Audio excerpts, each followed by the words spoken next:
Ladies and gentlemen, boys and girls, and everybody else, this is John Paval for Access Arts Live, and this week's roundup of orchestral and opera live streams for you, October 6th to October 12th, today until Sunday.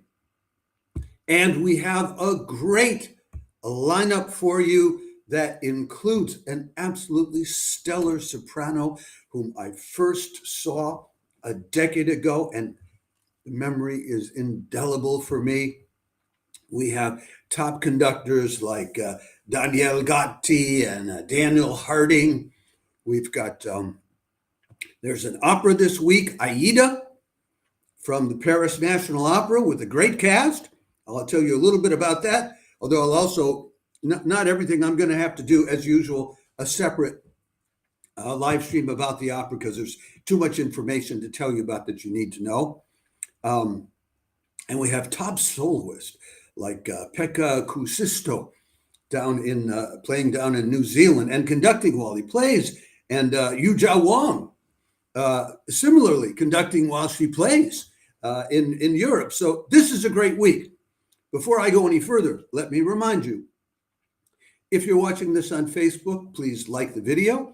If you're watching on any of our other 6 platforms, we're on 6 other platforms, please follow and or subscribe to Access Arts Live on YouTube, X, TikTok, Instagram, Threads, and or LinkedIn. And we will make sure that you continue to receive more than 1 live links to live performances online in the coming year. So let me now get to one after another, these great live streams coming to you this week, starting this Wednesday, and it's a real log jam on Wednesday with a number of fine choices for you to make, one after the other, weighing in one after the other. So let me open my notes for that. Don't know how they happen not to be open now, but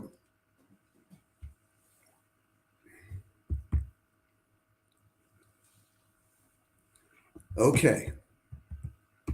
Oh no, those are the wrong notes. Those are the links. I need the notes. Where are my notes, John? Here they are.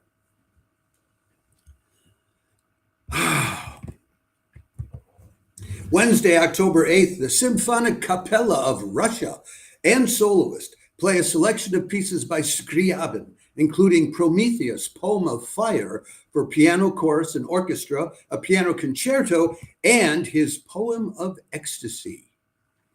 That's going to be intense. It'll be at 6 o'clock in the evening on Wednesday, European time, noon on the East Coast, 9 in the morning on the West Coast, 2 a.m. Down under in Australia, 7 o'clock in Moscow, which is where that's taking place at the Moscow Philharmonic Hall.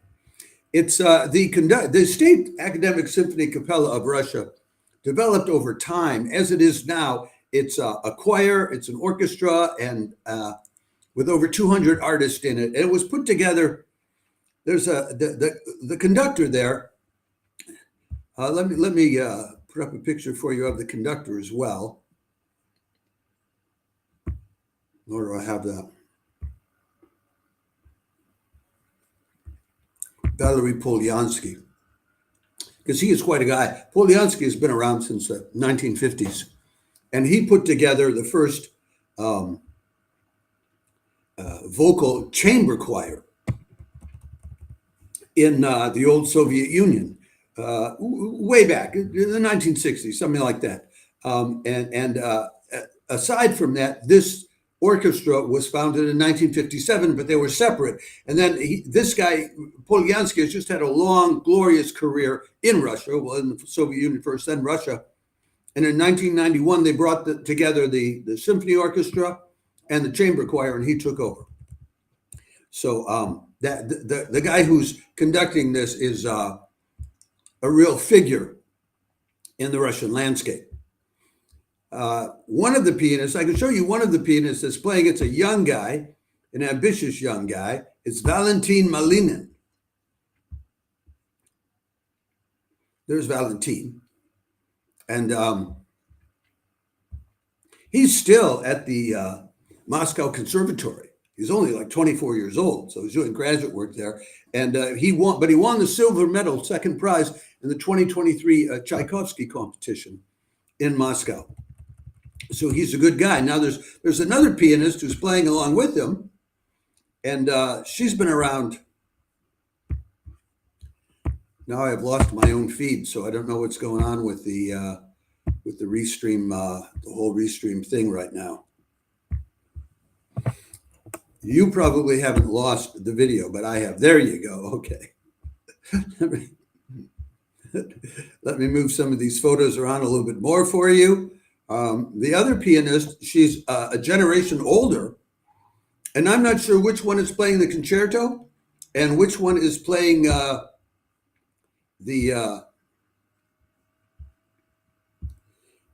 piece for piano and choir and orchestra, the Prometheus Poem of Fire.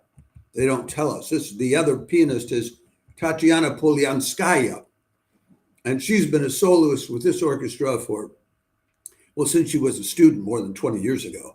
She's a real Russian music expert, Shostakovich, Prokofiev, and Tchaikovsky. And she's played with the Moscow Symphony before, the Novgorod Symphony, a real Russian figure. That I cannot spend more time telling you about it, but if you don't know Scriabin, this would be a way to discover him. So let us move on then to that's the first concert on Wednesday, but there's more. Wednesday, October 8th, superstar pianist Yuja Wang plays and conducts Tchaikovsky's Piano Concerto No. 1 with the NYO-USA All-Stars, live streamed by Carnegie Hall to open its season, with top conductor Daniel Harding on board as well. That'll be 7 in the evening Eastern Daylight Time, 4 o'clock on the West Coast, 1 o'clock in the morning in Europe, 9 o'clock the next morning, Thursday morning, down under in Australia. It's being live streamed on Stage Plus, which means ordinarily it would cost you a minimum of €9.90 to watch this. But they are currently offering a 1-month free trial. So if you log on to the link that we give you, you will see that offer of a 1-month free trial. And you can cancel that free trial at any time. I have done their free trials in the past and gotten it. And they'll be doing more live streams in the coming months. So it would be a good way to get not just one, but several live streams under your belt. Yuja Wang is just a superstar pianist. And if you don't know her, she has fans all over the world, and you can count on her to do a great job with this piece. The NYO-USA All-Stars, that's the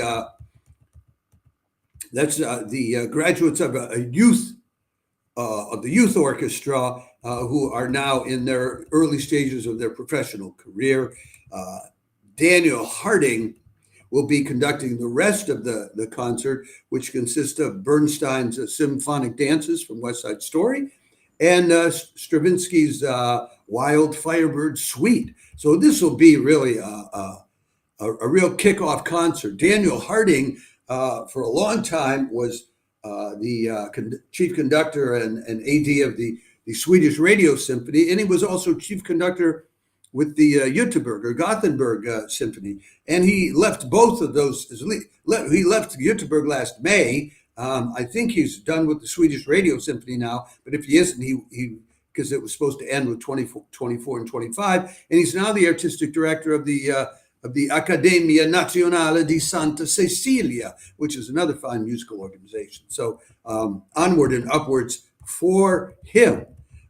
This is a lovely, exciting concert, which you can get for free from Stage Plus. Stage Plus is owned by Deutsche Grammophon, and I'm pretty sure Yuja Wang is a Deutsche Grammophon recording artist, which is why they would be particularly interested in live streaming her. And Carnegie Hall, I mean, come on. Okay. Now, next up, also on Wednesday, is what I think is the top billing of the day. And I'll explain to you why. I'll show you the photo here in a moment. Claudia Boyle. Wow. Just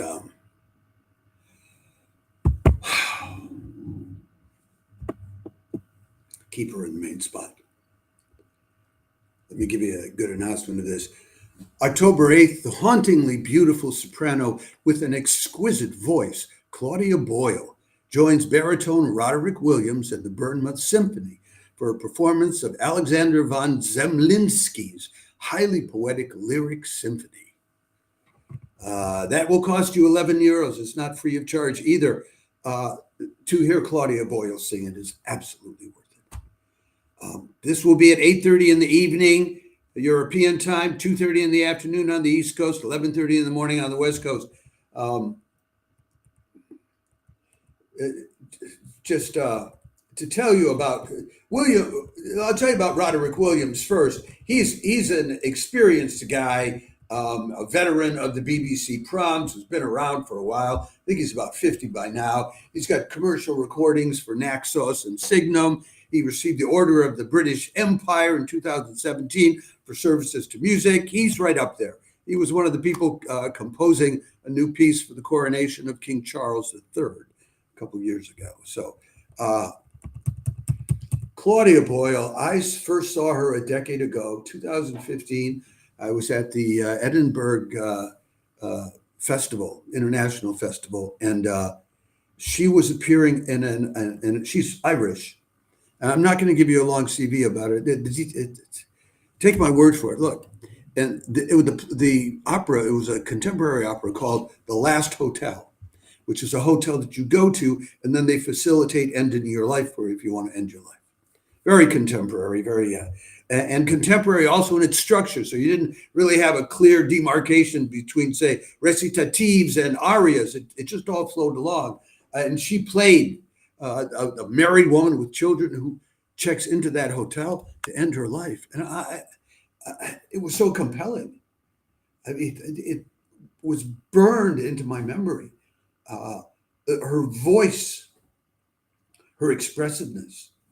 And then you add to that the physical beauty, and you're just, I can't recommend this highly enough. And the piece that they're doing is by Zemlinsky. It's a lyric symphony based on the kind of things that Mahler was doing. 7 movements based on 7 texts from a piece by Rabindranath Tagore called The Garden. He was an Indian poet, very big in those days. Won the Nobel Prize for Literature in 1913. And let me read to you just the first of the poems, which will not be sung by her. It will be sung by the baritone, but it's just amazing. Excuse me for coughing. I am restless. I'm athirst for faraway things. My soul goes out in a longing to touch the skirt of the dim distance. Oh, great beyond, oh, the keen call of thy flute. I ever forget that I have no wings to fly, that I am bound in this spot evermore. Wow. And Tagore was very concerned with time and was always talking about 100 years in the past or 100 years in the future. Putting Tagore's poetry together with Zemlinsky's music and the exquisite voice of Claudia Boyle is just, I highly commend it to you. Check it out.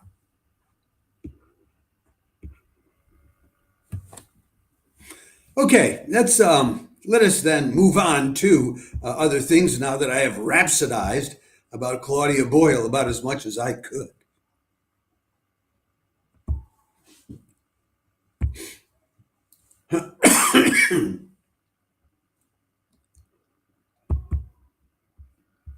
I think this is the next piece, and it's going to be a Wednesday, Thursday kind of piece because it's coming to us from down under in New Zealand.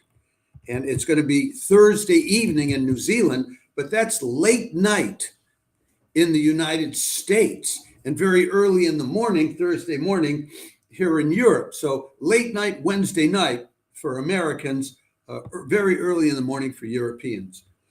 Wednesday and Thursday, October 8th and 9th, superstar violinist, the Finnish Pekka Kuusisto, lights up the New Zealand skies, playing and conducting Vivaldi's Four Seasons and Louise Farrenc's Symphony No. 3 with the New Zealand Symphony Orchestra.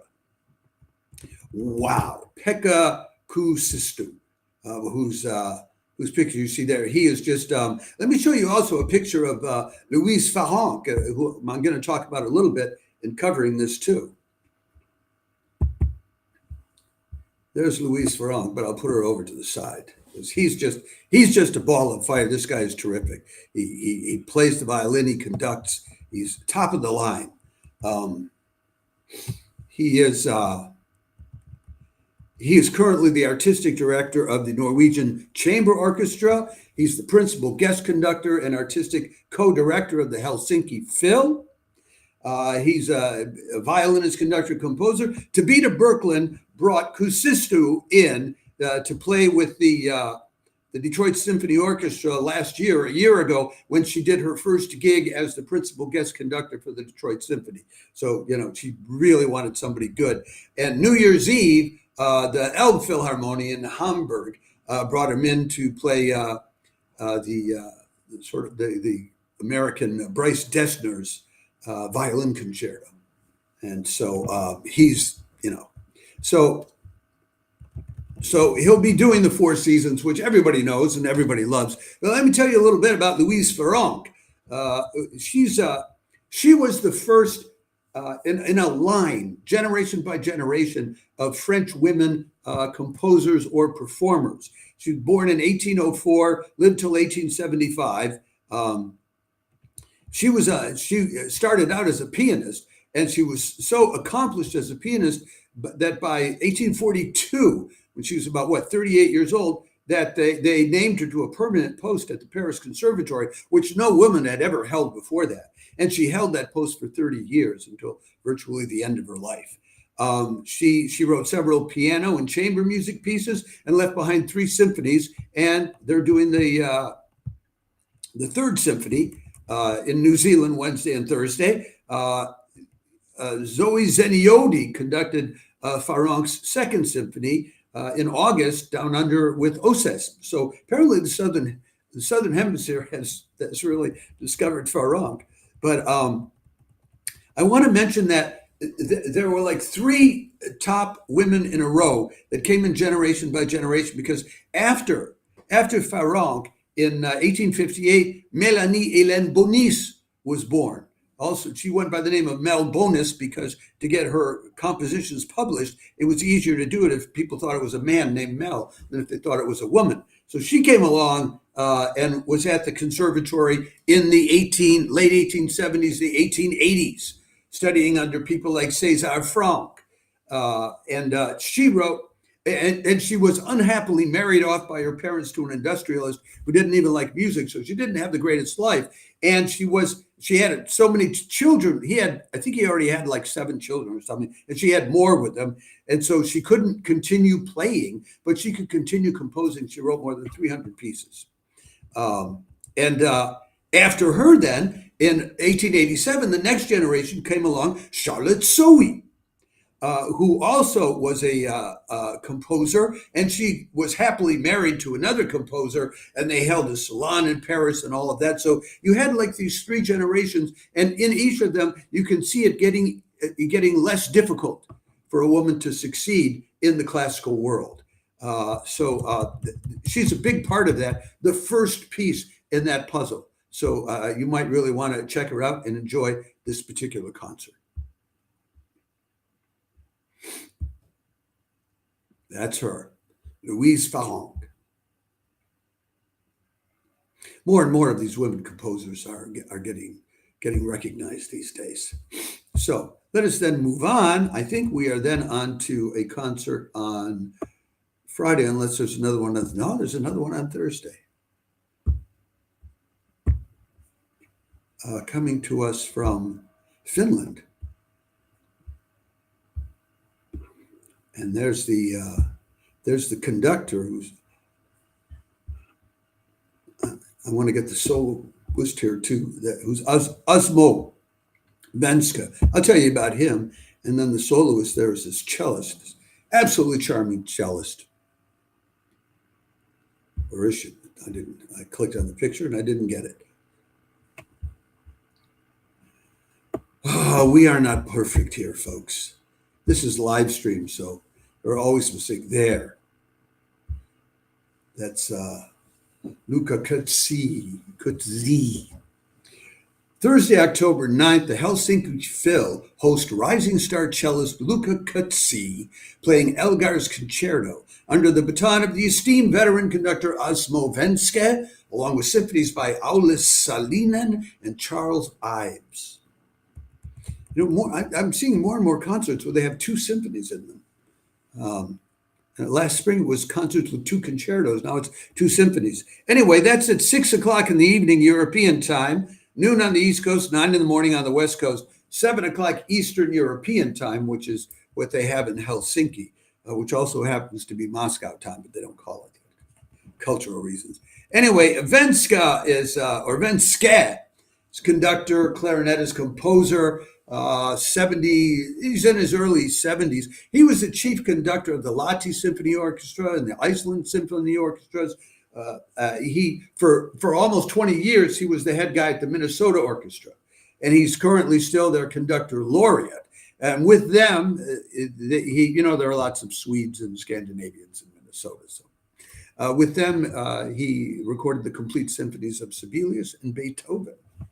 Luca Kutzi, whom you see there, was the winner of the Paolo Cello competition in Finland in 2023. And during that competition, she played with the Helsinki Phil, and they liked her so much that they wanted to bring her back. She's played with that. She's also played with the Lahti Symphony, the Cape Town Phil, the Stuttgart Chamber, the Tapiola Sinfonietta. That's an Espoo, which is like a suburb of Helsinki. The National Orchestra of Cannes. She also won first prize at the Pablo Casals International Competition in 2022. And she's already done some recording. She had a recording which was #1 on the Apple Music classical video charts in more than 40 countries. It was recording of Beethoven's A major cello sonata. I'm just really impressed with what she's doing, and I looked at what she's going to be doing later on. She'll be doing a chamber concert later this week in Finland. That won't be live streamed. Then in November, she's doing the Saint-Saëns cello concerto with the Pilsen Orchestra in the Czech Republic. Then she'll spend a good deal of time playing a Haydn's cello concerto with the Munich Chamber Phil. And then she's off to Mexico, Toronto, Cannes, she's building a career. And those who have had contact with her think she's terrific. So she's Canadian born, but she did study also. She studied piano at the Royal College of Music along the way. And now she's living and studying in Weimar, Germany, at the Hochschule there. So chapeau to her for what she's already constructed and constructing. And I hope you do see that picture, because I'm getting a message saying that you can't. And the whole point of this particular blurb was to let you know about Luca Kutzi, because I'm impressed. I'm always impressed by new performers and how they're building their careers. And now we move on till Friday, I think it is. I don't think we have more than 2 performances for you on Thursday, and that'll be an interesting choice. Yes, now we're on to Friday. And what do we have for you on Friday? Well, on Friday, what we have for you is an opera, and I'm not going to be able to tell you everything about it, but I can tell you some things about it. Friday, October 10th, the Paris National Opera live streams again, and this time it's Verdi's Aida, with the often applauded Seyo Hernandez in the title role, Polish tenor Piotr Beksala as Radamez, and innovative Iranian-born filmmaker Shirin Nishat as the stage director. Let me put up for you the the photo that I started with, because I have the photos of the four principal singers here, and I can just at least give you their names. Although I'm going to do a separate live stream about this opera. I always do separate ones because I want to give you the background on four different singers, and I don't have time to do that in this framework. So as I said, it's hold on a second. It's Sayowa Hernandez in the title role. It's Piotr Beksala as Radames.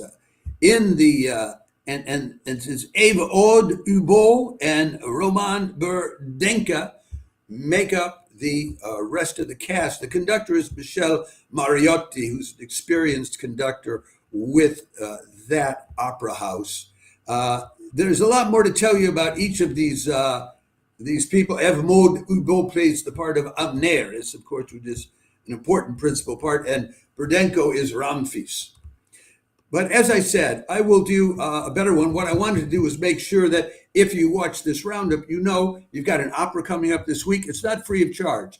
Their operas cost you €14.90, but that's a lot less than you would pay to get into an opera house anywhere in the world to watch an opera of this quality, and it's a top international cast. So I have no problem commending it to you.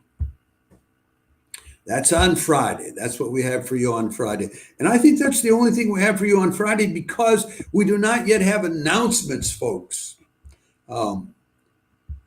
We don't have announcements yet on whether Gulbenkian is live streaming. ARD Classic may have some live streams this weekend. OSES, the Sao Paulo Symphony, may have live streaming this weekend. But these people, they don't always announce in advance. Sometimes we won't know until Thursday night, until Friday morning. So if you want to be sure about the weekend, you want to tune in at 6 o'clock European time, noon on the East Coast, 9 in the morning on the West Coast on Friday for our weekend highlights, and you'll get updates on all of that. So then let me move on to our almost last two live streams to tell you about. Daniel Gatti and then the Tomsk Philharmonic. That's Daniel Gatti, celebrated conductor there. Top conductor Daniel Gatti leads the Berlin Phil in Webern's Langsamer Satz and symphonies by both Igor Stravinsky and Johannes Brahms, Saturday, October 11th. There you have it again. That's the second time this week you have orchestras playing two symphonies in one concert. That's at the usual Berlin Phil time of 7 in the evening in Europe, 1 o'clock in the afternoon, your Saturday afternoon. On the East Coast, 10 o'clock your Saturday morning on the West Coast. It's not free of charge. It costs you €9.90. Webern's Langsamer Satz was originally composed for string quartet, but it's been arranged for orchestra by Gerard Schwartz. That's Stravinsky's Symphony in C minor and Brahms' Symphony number 3 in F major, if you're interested in the details. Daniel Gatti he's originally Italian. He's the chief conductor of the Maggio Musicale Fiorentino. He's been the conductor of Teatro dell'Opera di Roma since 2017, an artistic advisor of the Mahler Chamber Orchestra, etc., etc., etc. Top guy conducting a top orchestra. There you go. And finally, this Sunday, and I do not have anything special to any special image to show you. I just couldn't dig anything up for this particular one, and it's a crowd-pleasing kind of deal. Sunday, October 12th, the Tomsk Philharmonic plays Crowd Pleasers by Tchaikovsky, Verdi, Saint-Saëns, Shostakovich, Paganini, Strauss, and more. They're pitching it as especially good for newcomers who want to discover the symphonic repertoire. That'll be at 6 o'clock Krat, or Siberia time, noon on the East Coast, and the very, very, very early on in the United States, where you're probably not going to tune in. So, and the conductor there is a very young guy named Vladimir Dorokov. He's so young that I couldn't find any photos of him conducting at all online. So, so that's what we have for you this week. I hope that one, more, some, or any of these live streams uplift you, inspire you, or just show you a good time. And I've got to tell you, Claudia Boyle, Wednesday, singing the Zemlinsky Lyric Symphony. Oh, that's not one to be missed. It just really isn't. I saw her sing in person once 10 years ago, and it is etched indelibly on my memory. Okay, and it's the poetry of Tagore, although I think it's in German translation, so I'm not sure how well that will go, but you can look up the text online. Anyway, thanks for tuning in. I'll be back tomorrow with a couple of live streams, the weekly roundup of organ recitals and the weekly roundup of chamber music all over Europe, the United States, and the world. Bye-bye.